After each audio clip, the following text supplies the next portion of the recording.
Good afternoon, ladies and gentlemen. Dear Kenyans, in the last 2 weeks, our country has experienced grave acts of lawlessness, widespread violence, looting, and invasion of private property by persons taking advantage of political demonstrations called by the opposition.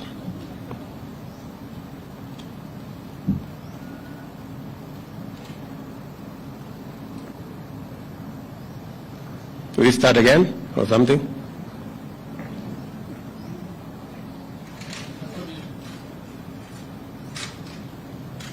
Okay.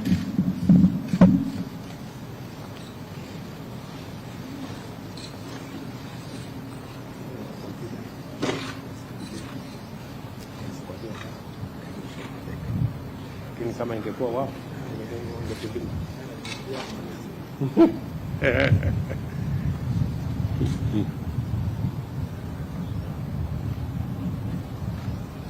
Okay. Somebody tell me when we are ready. Kidogo bado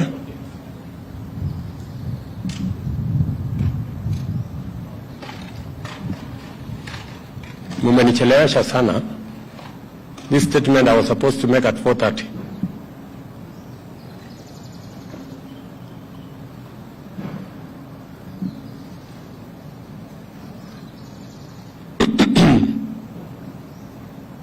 Thank you very much. Dear Kenyans, in the last 2 weeks, our country has experienced grave acts of lawlessness, widespread violence, looting, and invasion of private property by persons taking advantage of political demonstrations called by the opposition.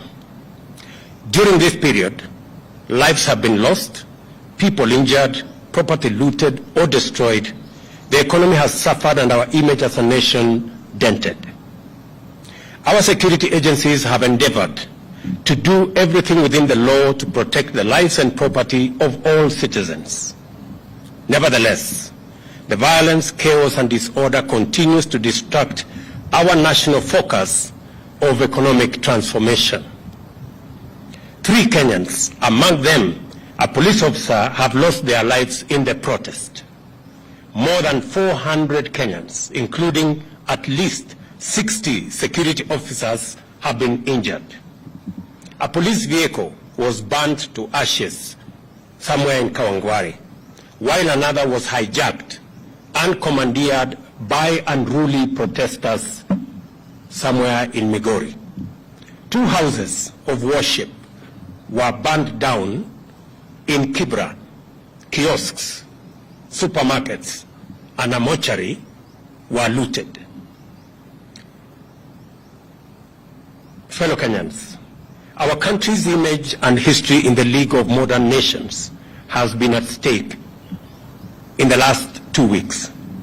The country's economy has been hit hard at a time when my administration is doing everything possible to salvage the economy from the deep hole where we found it.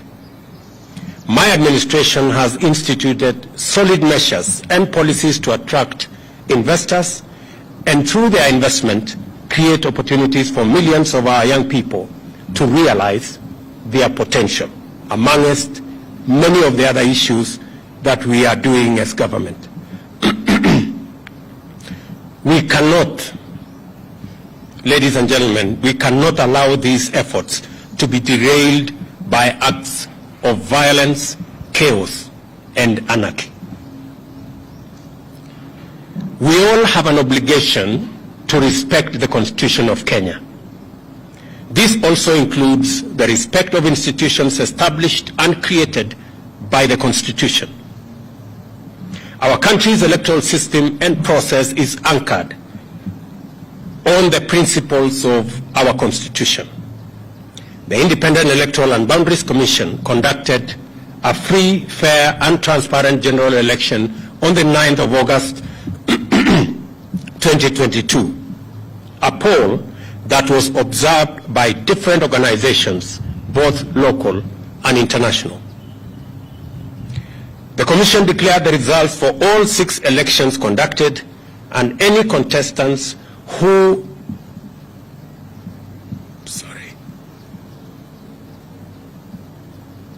were aggrieved by the outcome had an opportunity to present their grievances to the country's judicial system for arbitration.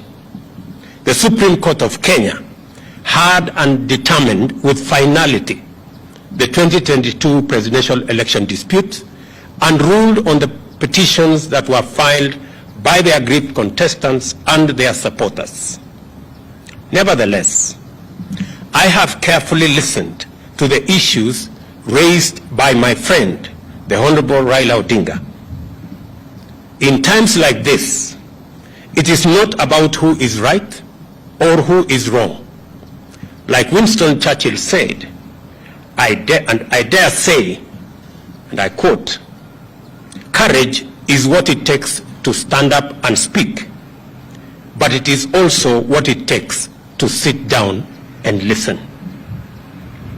I have always been ready to engage Kenyans of all walks of life, including elected and appointed leaders from across the political divide and the religious fraternity, on how to make our country better and prosperous.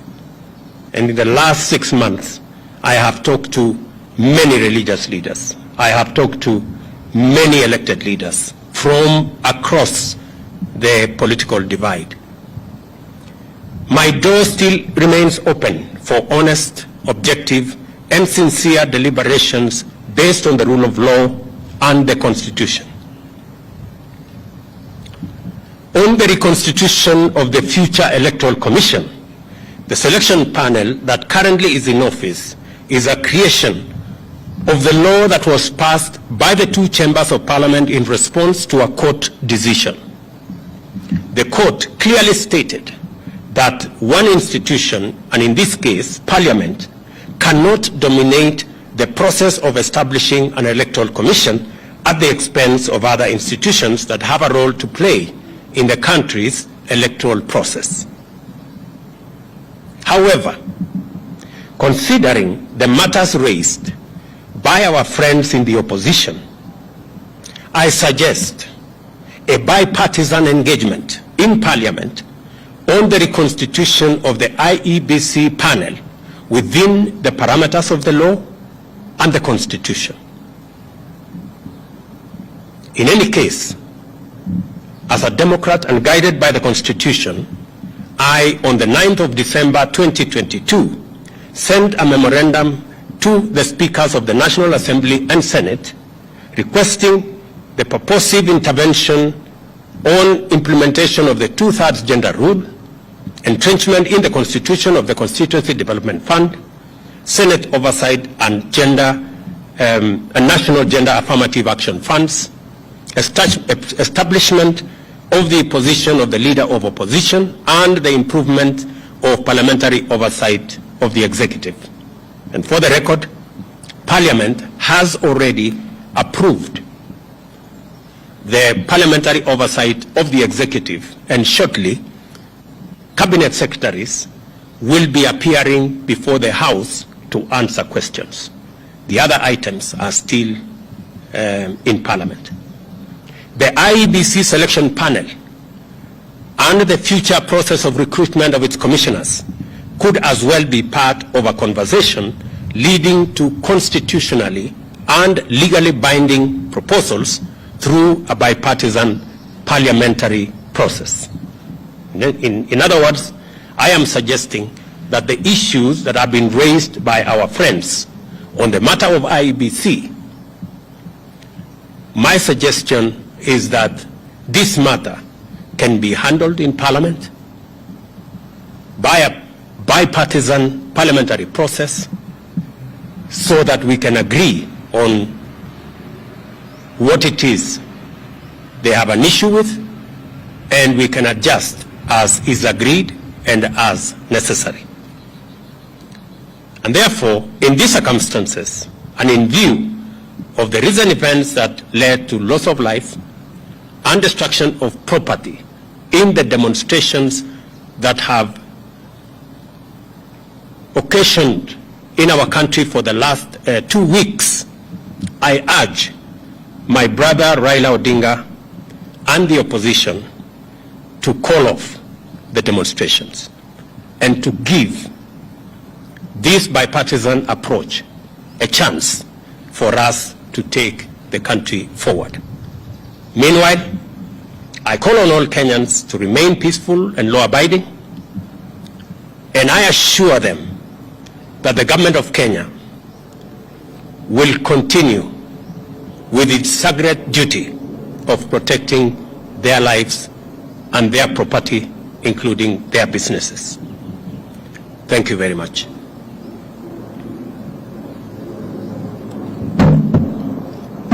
I can take one or two questions.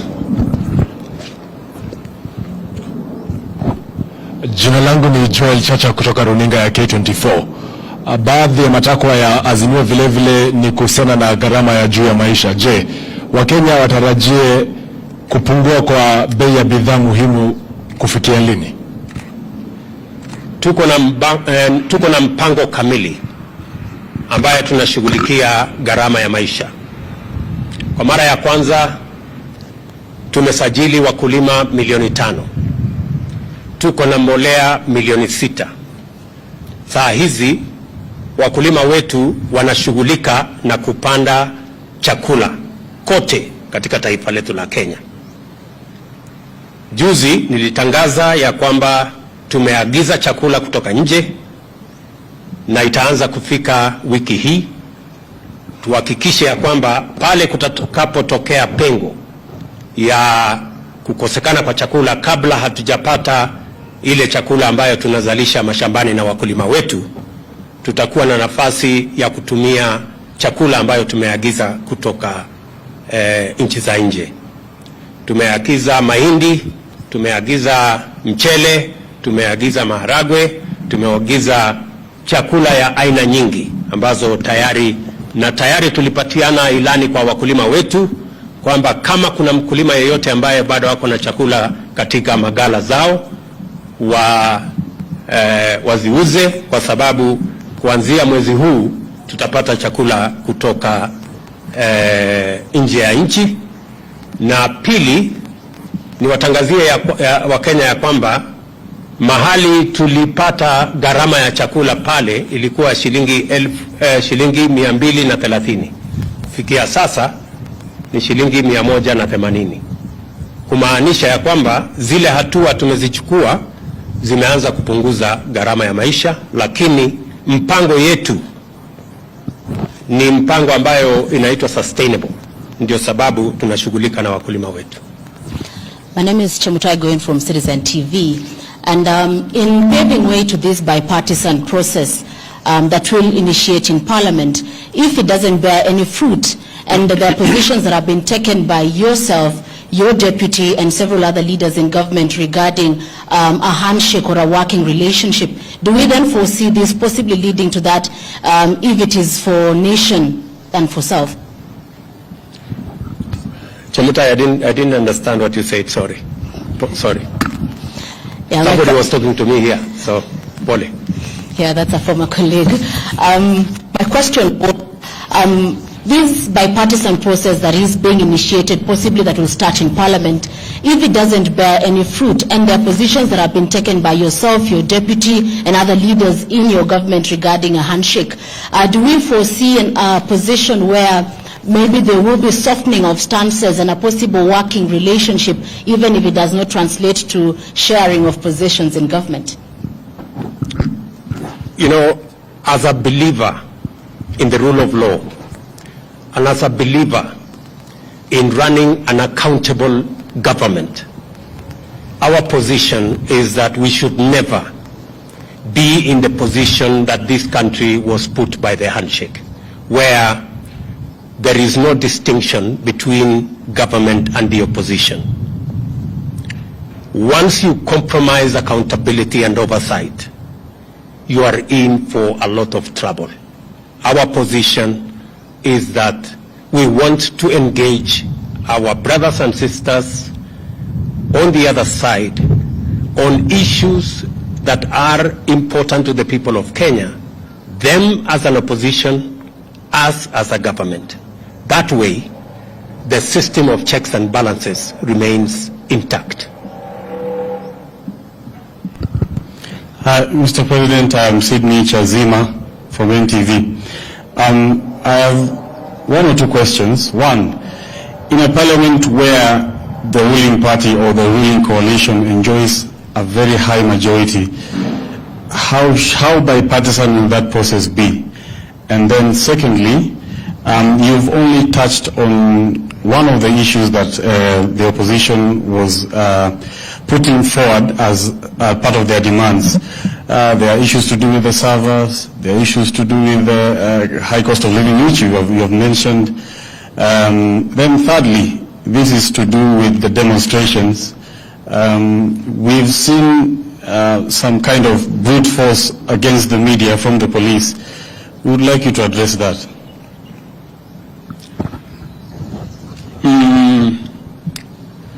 On your first issue, we've been this road before. We've sorted out matters in a bipartisan way in Parliament before, irrespective of what numbers there are.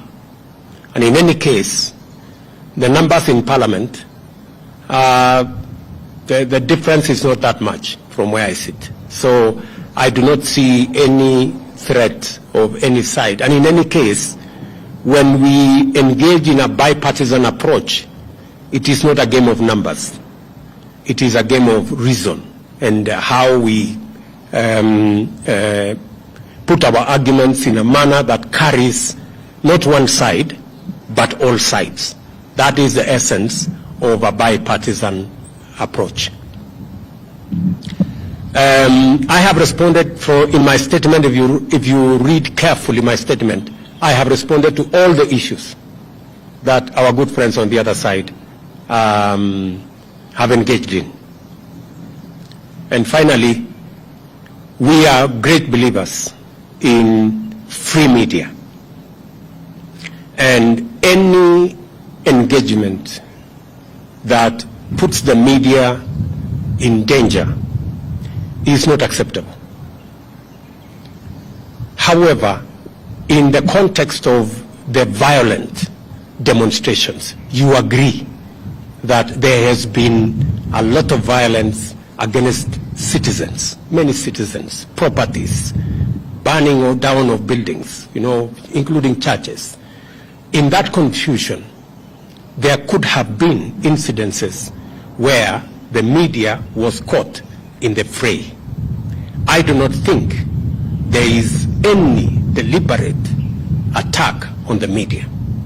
And if there was such deliberate attack on the media, I can tell you we would be opposed to it and we would not support it and we would actually deal with it, because we believe that the media should be left to carry out its duties, its broadcasts, irrespective of how unfair they may be. It doesn't really matter. But the media should be left alone, irrespective of how biased they may be. Okay, any other maneno? And just for the record, because I have seen some other people say, oh, maybe the media will be, I don't know what will be switched off. Take it from me. Kenya has come a long way. The era of switching off, I don't know, this or that's way behind us. I have said we will support the right of the media to carry out its function. You have our absolute support, irrespective of how biased you are against us. We will support you. Yeah? We will support you to do whatever it is that you're doing. But I am sure if we exchange positions, if you are standing where I'm standing, you guys would have switched off the media. But us, we will not. Sawa. Asante.